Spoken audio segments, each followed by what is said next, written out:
In a special KOMO town hall, the cost of childcare. They're probably paying around $35,000 or so a year. The price of care skyrocketing and wait lists are long. I can't imagine picking a childcare center before even giving birth to my child. But parents and center operators alike say their livelihoods hang in the balance. What steps need to be taken to get the cost of care under control and some businesses out of the red? We need to change the way we think about childcare and the way it's funded. While others make a killing. People see this as a very lucrative industry to make money, to make enormous profit. In this KOMO Town Hall special, we focus on childcare.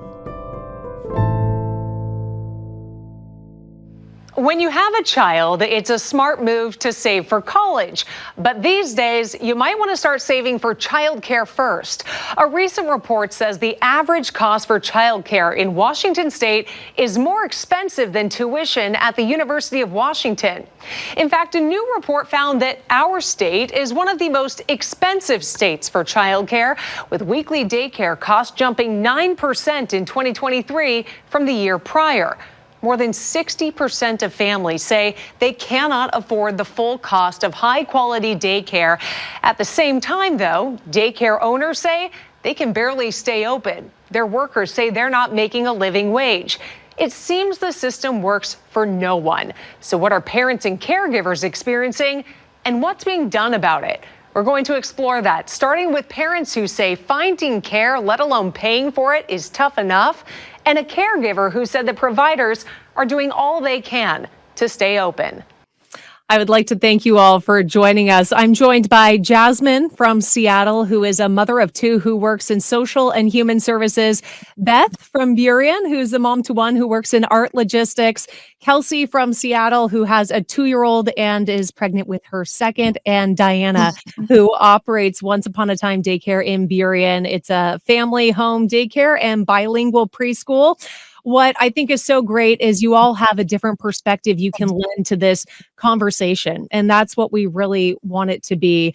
I'll just kind of start things off by laying out this one statistic for our viewers. In King County, up to 83% of children under the age of 6 have all of their parents working. So for those working parents, finding care can be very difficult. Just finding locations that are near to them. They often have to mine the internet, try and find those tuition rates, which sometimes you have to set up a tour before you get access to some of those. And then there are wait lists. This is where I want to bring Beth into the conversation here. Start me out, because you kind of talked a little bit about your difficulty in just locating a center that worked for you. Talk to me about your initial search and some of the challenges you ran into. Yeah, I didn't start looking for childcare until my son was about 3 months old, which I quickly found out was a little bit late, and most waiting lists were a year or two out at daycare centers. And so we basically were just trying to find anywhere that had space for him, which was really difficult and very stressful, because most places that had space were kind of a red flag, because there were only a few of them. And it just became very stressful because I can't imagine picking a childcare center before even giving birth to my child, which is something that I have found out you just need to do here. Yeah, you mentioned hearing about some of those 2 years in advance, which is hard if you don't even know if you're expecting a child. You're paying privately, but can you talk to me a little bit about your experience of when you did find some of those initial places that you were looking at, some of your reaction when you're initially seeing the financial cost of it? Yeah, I mean, most of the places were more than our mortgage, which seems kind of crazy. But the more I started to look into it and understand the cost of daycare, the more I realized that places that were charging less weren't paying their workers enough. And so they had a lot of turnover, which again is something that you don't really want. You want consistency in your child's everyday life. So costs are extremely high and difficult for people to pay. but at the same time, the providers aren't actually able to make a good amount of money either. Yeah, and we're going to dig into some of those details throughout this town hall right here. Let's bring Jasmine in here. When we had spoken, you talked to me about looking for care as we emerged out of the pandemic. What were you specifically looking for when it comes to childcare? I was looking for a place that had things for my daughter to do because she's really, really busy. And when I was able to go and look at the facilities, both in-home daycare and like just childcare places. And when I went to Diana's, she had so much stuff for the kids to do and had a variety of things they can play with, they can learn, and her home daycare was similar to my grandmother's because she had a home daycare as well. So that was my initial like go to because I know what that looks like. hmm And when you were looking at the prices of care, you described at one point being very passionate about your own profession, and at one point wondering, were you going to be able to work if it was worth the cost of daycare? Can you kind of walk me through some of those initial thoughts going through your mind when you were weighing that? Yeah, I really wanted for my self care, I need to really look at what I need in my life. And that is to be able to help people and then also to be able to show my kids what a career looks like and being able to balance that work life balance. Mhm. You talked about being your saving grace here, where learning about the different subsidies that were available. Can you talk to me about how you learned about those and how critical is that in maintaining care? Yeah, so at first I was doing private pay, and then I heard about the subsidy program in Washington, and I was able to get support with that. Now, if I didn't have that, then I wouldn't be able to have my child in daycare full time and be able to work full time. And I thought it was really important for her development to be around children because, as I said before, she's a no, not post. She's a pre-COVID baby. So she didn't go into daycare until she was like 2. And developmentally, I think those were some of the things that we had to deal with. And Diana was able to support and help us with that. Yeah, we'll bring Diana into the conversation here shortly. Just before we do, I want to touch on Kelsey's story. Kelsey, you're a pediatric nurse. With your first child, you described being able to not rely on childcare the first time around. Can you tell me about what you did in that first experience? Um, yeah, so for the first 2 years of my son's life, I was a stay-at-home mom Monday through Friday, and then I would work 12-hour shifts Friday night and Saturday night every week.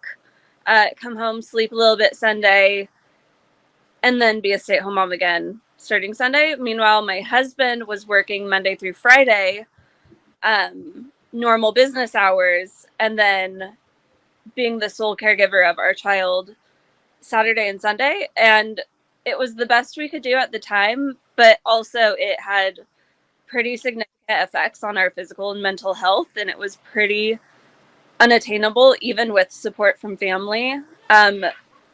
So especially when I found out I was pregnant with my second, we realized something had to change. But then finding childcare when we were desperate, when wait lists were like 18 months, 2 years, was crazy. Yeah, talk to me more about that. How did you start that search, and what challenges did you run into? Starting the search, I just like was reaching out to friends, coworkers, colleagues. I, of course, was really protective over what kind of a childcare setting my son was going into, especially seeing everything that comes into the hospital. And so I was frequently asking coworkers, and the only reason we got into where we did is because I had a friend email the manager, say it was an emergency, and they were able to get us just 2 days a week for childcare. Mhm. You mentioned now anticipating your second child and looking at the finances of that. Um, how does that make you feel? How big of a calculation is that when you're looking at the family budget? Yeah, looking at the family budget, I'm a nurse. I've been a nurse for 6 years. Um, my husband, he works in research. He works full time, has had this job for 5 years, and still having two kids go to daycare 2 days a week in Seattle. Still, the cost of it will be more than my take home pay. Hmm. Have you heard from other friends who are experiencing something similar? Yeah, I'm one of our union officers. We frequently talk about the turnover in nursing and how there's a shortage of healthcare workers. Um, and one of the things that we talk about in a lot of nurses who have left the profession is that one of the main reasons they leave is because they can't afford childcare. And so they would rather just be home with their kids than paying more in childcare than what they make. Mm-hmm.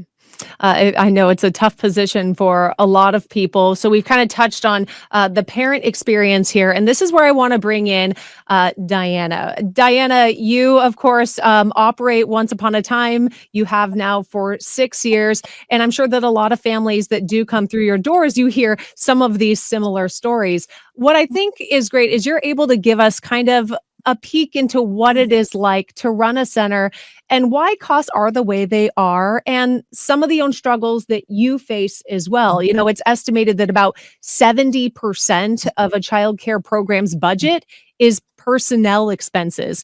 It's highly regulated by the state because you're dealing with oftentimes little infants all the way up to toddlers, a very vulnerable group. Give us a little perspective and a sneak peek at your own operation here and some of the finances you're dealing with on a day-to-day basis as well.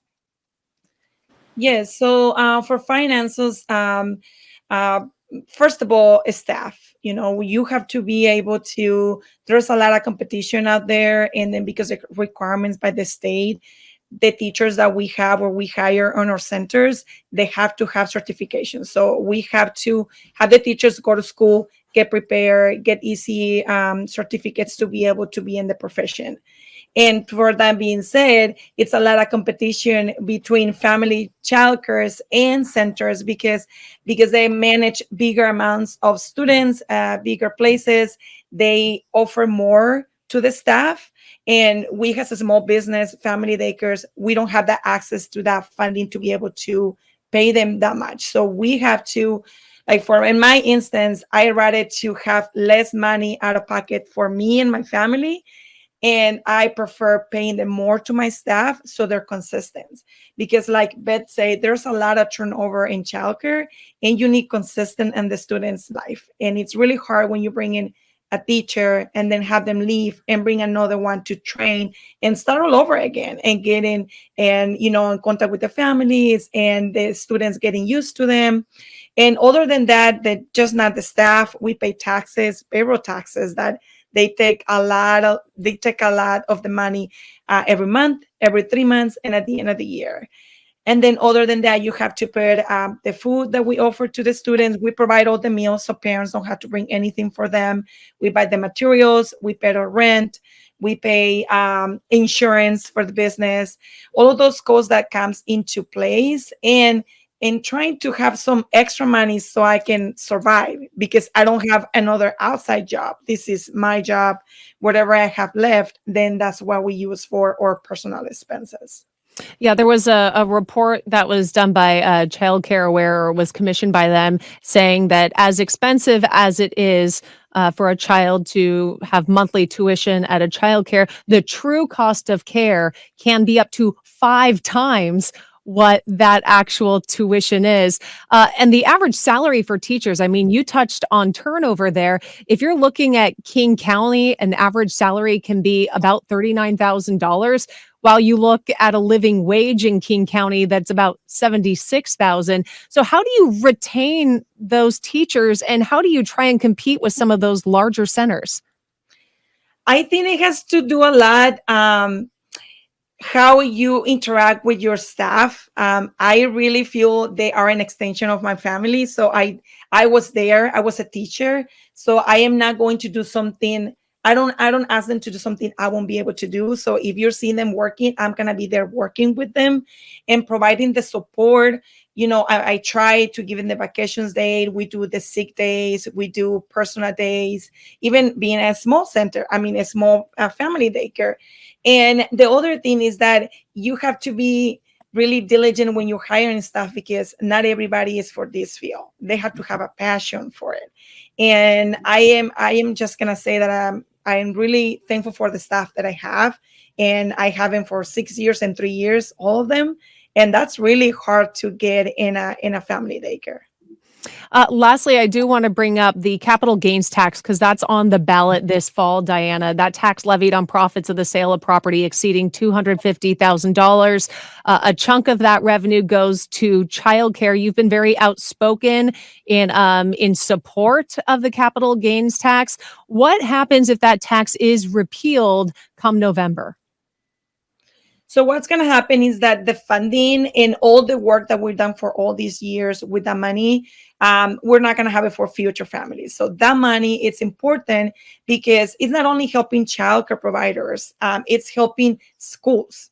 That money is for building schools, supporting subsidy programs that helps families that they're not able to afford, and that way they can qualify for those benefits. So repealing that in November ballot, it's going to be really important for the community to take in consideration what they're going to be voting for, because that money we really need it for invest in our children, in our students, in our future, and in childcare and schools. In our last 5 minutes here, I want to open it up to you guys, and you can just kind of chime in here. But what do you want people who see this? What do you want them to take away from your own experience? What do you want other parents to know who maybe are about to embark on this journey themselves?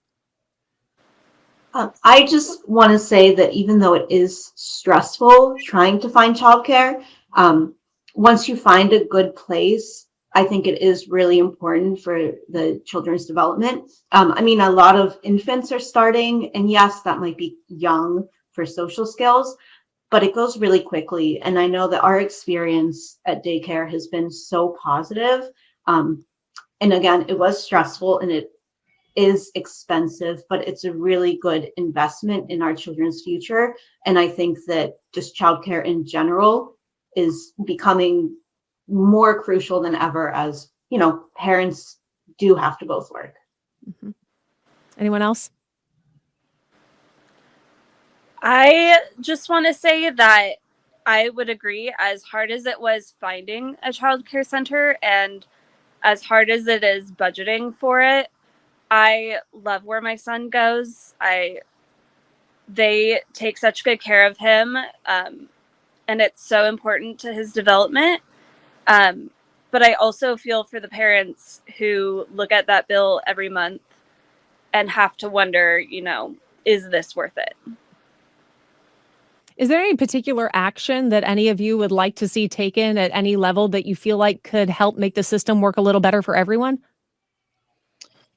I think being responsible as a community, if families, I mean, if a couple doesn't have any young children that they don't need childcare right now, but being an advocate for all of the families that they do need childcare, and making conscious that this is important. This is something that families, they need to be taking care when we're voting or when we are seeing things that come out to support, because it is important to maintain childcare. It is important to have these kind of subsidy programs for families that cannot afford, and at the same time to be able, because it's not only getting the students in here, like I provide work for my staff. If I don't have students in my childcare, then I will be able to provide a job for them, and they'll have to cut their hours or missing the income to provide for their own families. So this is something important to be aware that we all have the responsibility to be supported. And I think Representative Jayapal herself has had a bill that she's co-sponsored that it would subsidize childcare to be no more than 7% of a household income. And I just think that would be life-changing for so many families in Washington State. Yeah, All I'd right. like to piggyback off of that too, because there's like an in between of how much you make, and there's only so much that a family can make to qualify for those. But like, what about the ones where they overqualify? And that's where I came across where there's not that much support in subsidies. So we had to figure it out. So having that available on all levels of income of a subsidy would be really, really beneficial and helpful. So we won't have to, you know, change our lifestyle and not have a place for our kids to develop. Well, Beth, Kelsey, Diana, Jasmine, thank you all so much for spending some time with us. Thank you. Thank you for the Thank you. invitation. As parents and care providers struggle with the current system, let's bring in the people who are tasked with doing something about it. I got experts and policymakers together to hear how they plan to make childcare more affordable for all families and just how long that's going to take. I am joined by Jessica Tolliner-Cafferty from Best Starts for Kids King County, Nicole Rose and Ruben Reeves from the Washington State Department of Child, Youth, and Families, and Deanne Puffer, the CEO of Childcare Aware Washington. Thank you all for joining us. Deanne, let's start with you. You have experienced childcare on a lot of different levels over the last 34 years, from a parent, a provider, an advocate. And you've called this period of time a crisis for families, as the cost of care can be as high as about $30,000 for one child. Set the table for us of what goes into that equation for cost. And then as part of that, how provider salaries work their way into it. Yeah, thank you for having me. I've been in the field for a good long while, and I've been a provider. I was the assistant and then director of the University of Washington Child Care Program starting back in 1986. And at that time, it was the best job I ever had. I was able to work with families and their children, supporting them in meeting their childcare needs. And I was also able to work with an amazing, incredible teaching staff who supported the children's growth and well-being. And then there was the hard part of my job, which is true for providers even today, which happened at the end of every month when I had to pay the bills, and at the end of every year when it was budgeting time. I found that was when the dilemma came up, where the two different challenges of the issue arrived. How to make childcare costs affordable to families, while at the same time paying my staff a living wage that they could live on with benefits that would ensure their well-being, and that I could retain those quality teachers in the care so that the families felt secure with their children being in care that was meaningful. And I spent hours just trying to balance these two opposing issues. I found that raising tuition for families, even just 5%, which was a stretch for many of the families I was serving who were students, could barely cover a 50-cent an hour raise for the staff. And then you add on that I needed to pay the increasing costs of food, insurance, supplies, professional development, heat, lights, etc. And I can tell you that I never found an easy answer to balancing this challenge. And the bad news is that the same issues of this equation persist today, all these years later. To be clear, I want to say, I heard so many times families saying, I wish that I could afford to pay for the care, for the salaries that would be a living wage for the providers that care for my children, but I can't. And so over the past 30 years, it's become really apparent that we need to change the way we think about childcare and the way it's funded. Mm-hmm. Jessica, let's bring you in here. King County commissioned a report that details the true cost of care for a child here. First, tell me, what is the true cost of care? And then walk me through some of the key findings of that report. Yeah, thanks, Kelly. So we jointly commissioned at King County a report with the City of Seattle Department of Education and Early Learning, a report that actually builds on top of the statewide report that I'm sure Nicole and Ruben can speak more to. And what it looks at is the true cost of care. And what that means is what it would actually costs to fully fund childcare with quality supports and with living wages and benefits for providers. So it's really not focused on the market rate, which Deanne described is far below what it actually takes to fund the system sustainably, and is really looking at what is the right number? How do we reach that? And that report really affirmed things that we already knew to be true, certainly in the state, but absolutely in King County and the city of Seattle. What we found is that care is incredibly costly for families. And so we think of sort of 7% as the nationally expected amount that is affordable for families to pay for their childcare. For many families, it's more like 35% or more. And so, for example, we look at a family in King County that has a kiddo in preschool, a kiddo in school-aged care, a family of 4. They're probably paying around $35,000 or so a year, which would mean that for that to be affordable, they'd have to be making more than $500,000 annually. It really is just not a sustainable equation for families or providers. At the same time, we found that providers are making about half what they need to for it to be considered a living wage in King County. Yeah, I know this is sometimes where subsidies can come in to help and help supplement some families pay for that. I think I saw looking at fiscal year 2024, King County was investing about 24 million in subsidy commitments. What does that investment go toward? This is for you, Jessica. And then what do we do about that family that's kind of described as being in the middle, where maybe they make too much to qualify for a subsidy, but they're still having such a hard time keeping up with cost? Absolutely. So we are thrilled. You're absolutely right. We are thrilled to be able to be investing in a relatively new subsidy program in King County that builds off of the statewide system, Working Connections. At both the county and the city, we have sort of supplemental, augmentive subsidy programs that essentially fund families who are either just above the income eligibility, but really struggling to afford care, or families who are in the gaps of eligibility. So for us, that may look like families who don't meet activity requirements, who aren't working in the way that is required in order to qualify for other subsidies. And so what we're really looking at is what happens when a family can't afford childcare but isn't eligible. If we can bring in some of these sort of more flexible local funds to support them and see that happens. And our early findings are really powerful. We found 95% of the families receiving our subsidy program last year reported more freedom to pursue their career goals. And we saw just an overall increased well-being and ability to afford basic needs. So really excited about that. Okay. Nicole and Ruben, let's bring it to you at the state level. Nicole, maybe you can address this first part. The average cost for an infant in childcare centers across the state, just over 15%, say, of the median income for a married couple, let alone when you think of maybe the 51% of the median income if this was a single parent that we're talking about.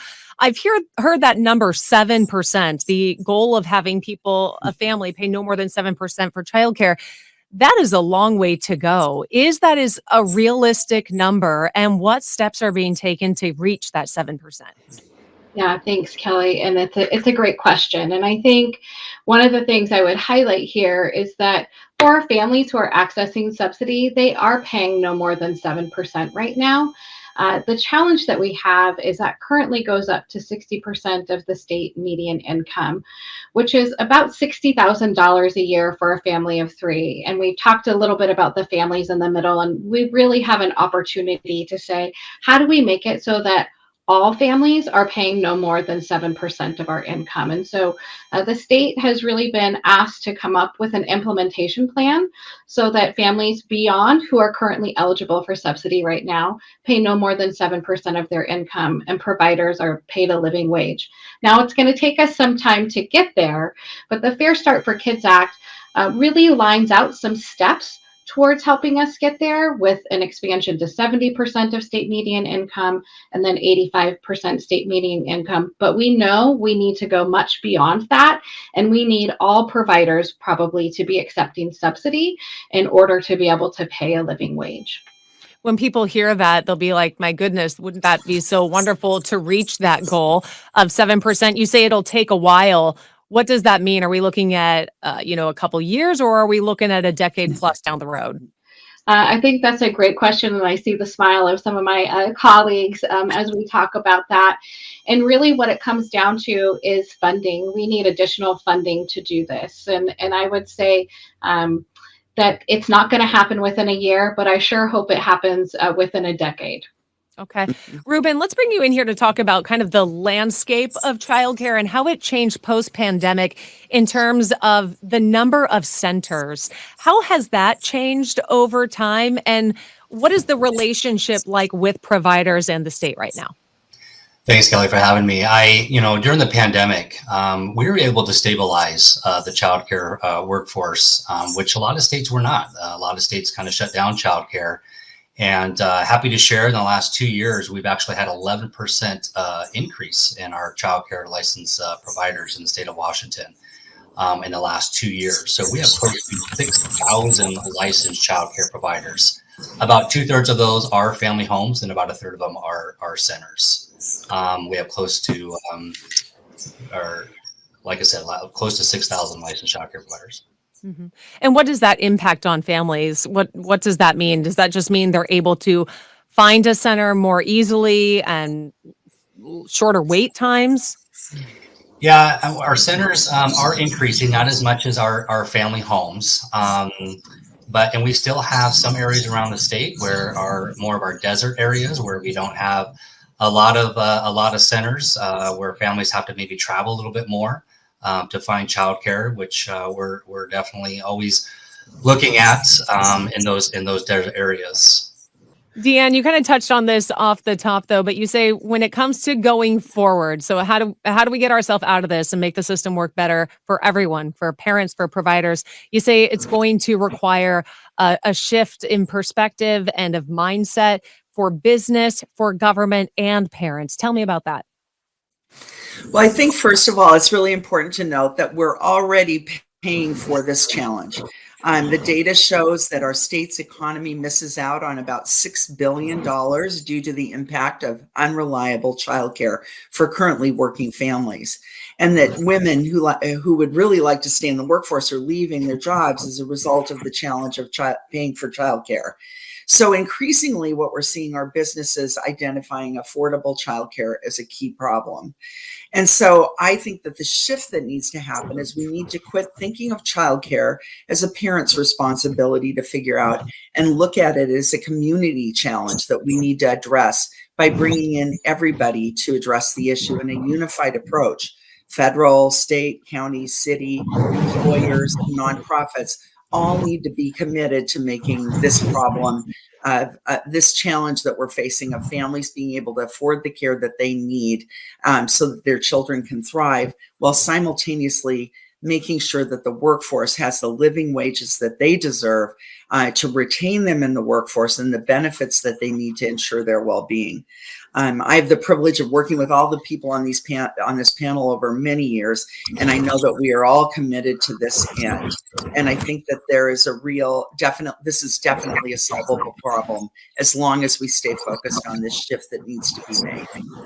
I'll open this one up to anyone who wants to chime in on it before we open it up to you guys to add on to anything else. But I think what's so frustrating from a parent's point of view is that they don't understand the equation. And for them, all they know is that finding care and trying to maintain a job is difficult. Yeah. So you would think that the system is is the way that it is because it's working for someone out there. Is this system currently benefiting someone out there, someone who's profiting off of this? I'm happy to take that one. Kelly, it's really not. It's really sort of a pieced together system that we've been trying to make work for a long time. And it's a system that really has devalued the labor of women, and in particular, women of color. It is a racial and gender equity issue. And so we're looking at a field that is incredibly labor intensive. We know that 70% of providers' costs go towards personnel. They operate on razor thin margins. They are trying their best to make it work off of the market rate that the families in their communities can afford, and to a great degree, this is a field that hasn't collapsed because of the altruism of the people who are working in this field. And so it is far past time, I think, that we really think about investing wholly in this as something that will matter for each of us, for our kids, for our families, for our community, for our economy. And we know actually that there could be an incredible return on investment for every dollar that we invest. It could be up to about 13% return on investment. So far past time to prioritize this one. All right. I think it's a topic important to a lot of people. And that's why I think a lot of people we drawn because they want to talk about the topic. They want to learn about it. This one goes out to anyone who would like to chime in. What would you like people to walk away from this event, hearing kind of what we've discussed today? What would you like them to walk away with? What kind of a message or a call to action?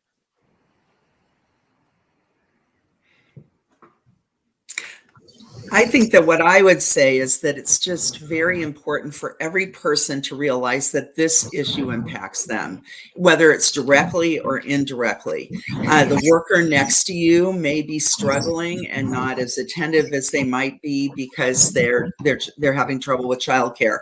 As a grandparent, I care about it. I now have a 1-year-old.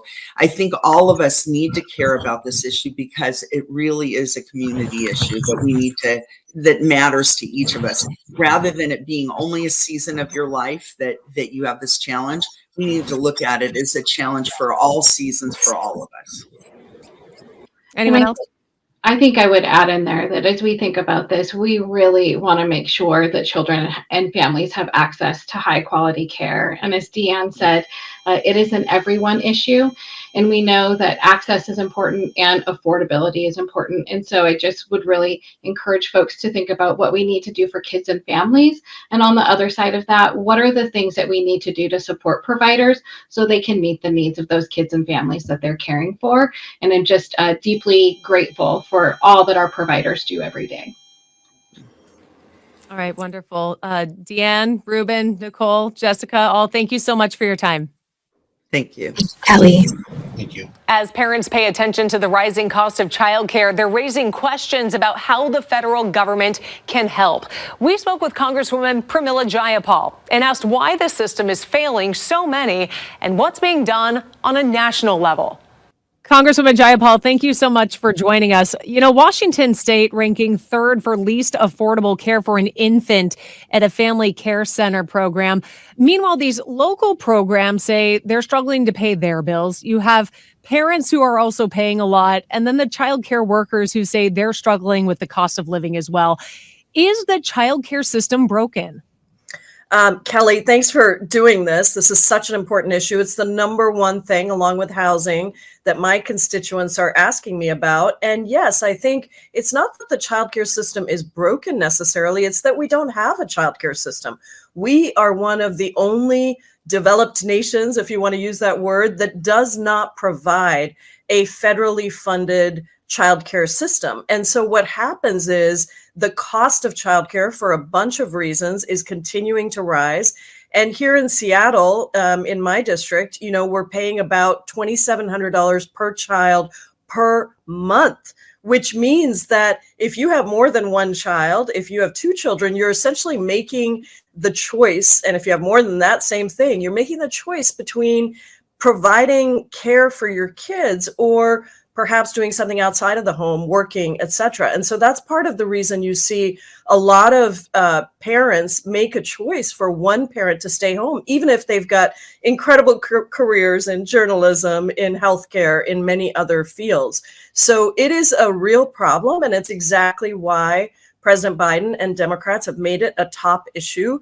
We got so close last cycle, in passing Build Back Better through the House, which I was very proud of holding the line to say childcare had to be a major investment, and making sure that no family is paying more than 7% of their income in childcare costs. It has to be universal. More help for people at the very bottom, but also help for people across the spectrum, because this is not limited to just a small group of people that aren't earning enough. It is really across the board.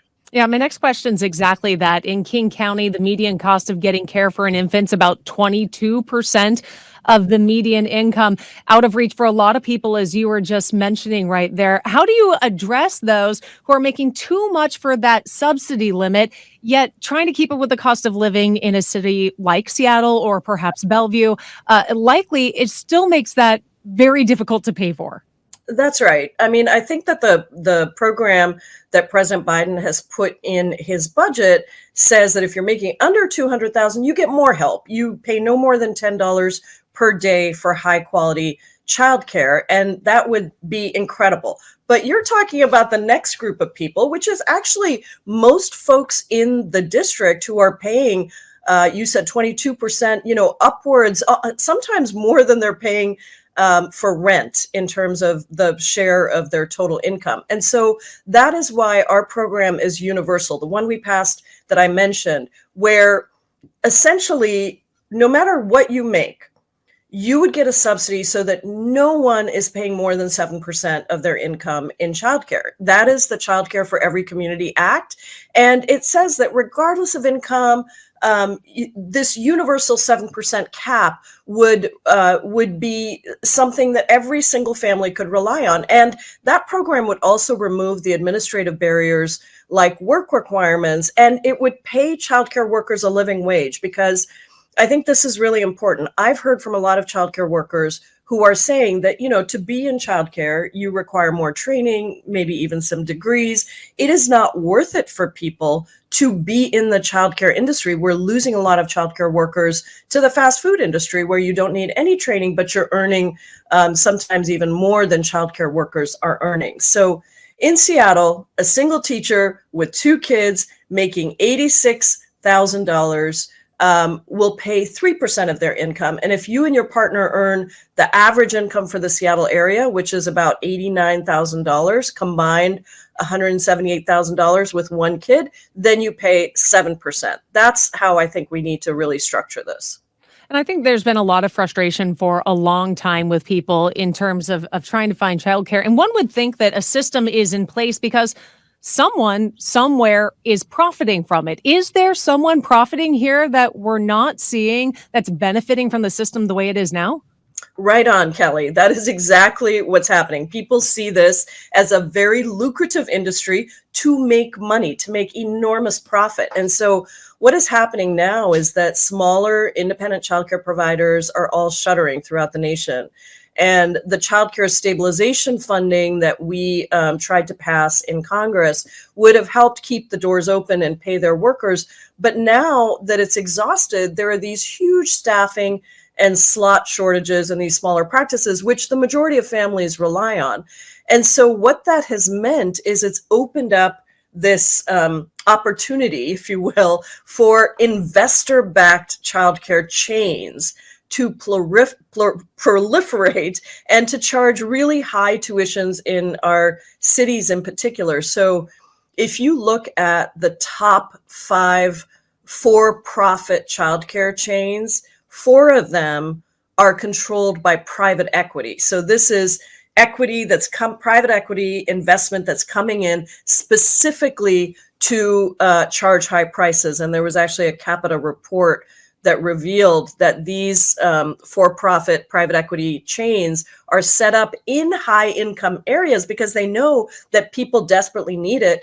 And so they have specifically targeted those folks. And by the way, many of these private investors have admitted in their SEC filings that universally affordable childcare would be bad for business because it would reduce their ability to just raise tuition to make as much profit as they can. And they're just taking advantage of a lot of the struggling independent childcare providers and families across the country at the same time that they are drawing annual profits of between 15 and 20%. I think it's just incredibly frustrating for a lot of families. Do you have any final words here as we leave for those families who find themselves frustrated? Well, I would just say have hope, because there are many of us who understand this is a top priority issue. We got incredibly close. 99% of Democrats supported the universal childcare program that we had in Build Back Better. Unfortunately, we had 1 senator who did not want that program. So if we can just get 50 senators, 50% of the Senate to endorse this, we will get this done. And I think as soon as Democrats take over the House, the Senate, and the White House, you will find deep investments in childcare, in the childcare system. Hopefully, this transformation where we join other developed nations in saying that childcare is basic infrastructure for families. You need to have childcare in order for people to do what they need to do to get back to work, to support the economy, to support small businesses, and of course, to support workers and families. Congresswoman Jayapal, thank you so much for your time. Thank you. For more information on subsidies and links to resources for families, look for this story online at KOMOnews.com. We'd like to thank everyone who joined us today. For KOMO News, I'm Kelly Koopmans.